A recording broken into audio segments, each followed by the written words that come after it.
Hello friends, మనం వీడియోలో మన చుట్టూ ఉన్న ప్రపంచం, అందులో కొంతమంది మనుషులు ఎలా ఉంటారో చూద్దాము. ఎలా ఉండకూడదో కూడా చూద్దాము. కొంతమందికి సంస్కారం లేని గుణం కలిగి ఉంటుంది. అర్థం లేని చదువు కొనడం, అలాగే తనను నియంత్రించుకోలేక, తన తప్పులు తెలుసుకోలేక నేను చెప్పిందే చేయాలి. ఎదుటివారి తప్పులు ఫస్ట్ ఎదుగుతారనమాట. వారు చేసిన తప్పులు వాళ్ళకి గుర్తుకు రావు. వారి నిర్ణయాలకు ఎదుటి వాళ్ళ గౌరవానికి కూడా విలువ ఉండదు. పక్క వారిని నిందించడమే, సూటిపోటి మాటలతో పొడచడమే వాళ్ళకి ఇష్టంగా ఉంటుంది.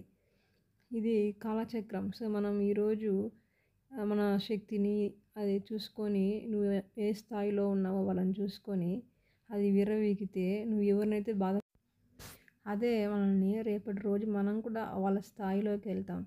ఈరోజు ఒక స్థాయిలో ఉంటాము, ఈరోజు ఒక రోల్లో ప్లే చేస్తాం, రివింగ్ రోల్. అప్పుడు వేరే వాళ్ళు తప్పు చేసినా కూడా అది నీ తప్పుగానే అని భావించి నువ్వు తలదించుకునేలాగా చేయడం ఖచ్చితంగా ఉంటుంది. దేవుడు అనేవాడు చూస్తూనే ఉంటాడు.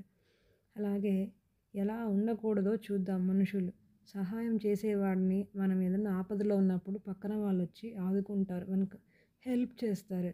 మనం జీవన సమస్యలతో ఎలాగో తేల్చుకోలేనప్పుడు పైకి తెచ్చిన వాళ్ళు కొంతమంది ఉంటారు. అలాంటి వారిని అస్సలు మరవకూడదు. అలా మరిచినారే అంటే వాళ్ళు పెద్దల మాటలకు విలువైనటువంటి వారు ఉంటారు. అలాగే తిన్నింటి వాసాలు లెక్క పెట్టేవారైనా ఉంటారు.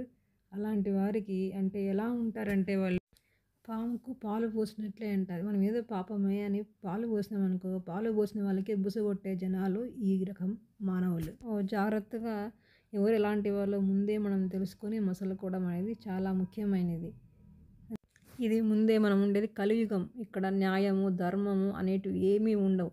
ఎవరి స్వార్థం వాళ్ళదే, ఎవరి ధోరణి వాళ్ళదే. పక్కనోళ్ళు ఏమైనా పర్వాలేదు, భయపడితే ముందుకు వెళ్ళలేం. సో ఆలోచించి తగిన ఉపాయంతో మనకు దేవుడు పక్కనే తోడున్నాడు అనుకొని ముందుకు అడుగులేస్తూ వెళ్ళడమే. Thank you for watching.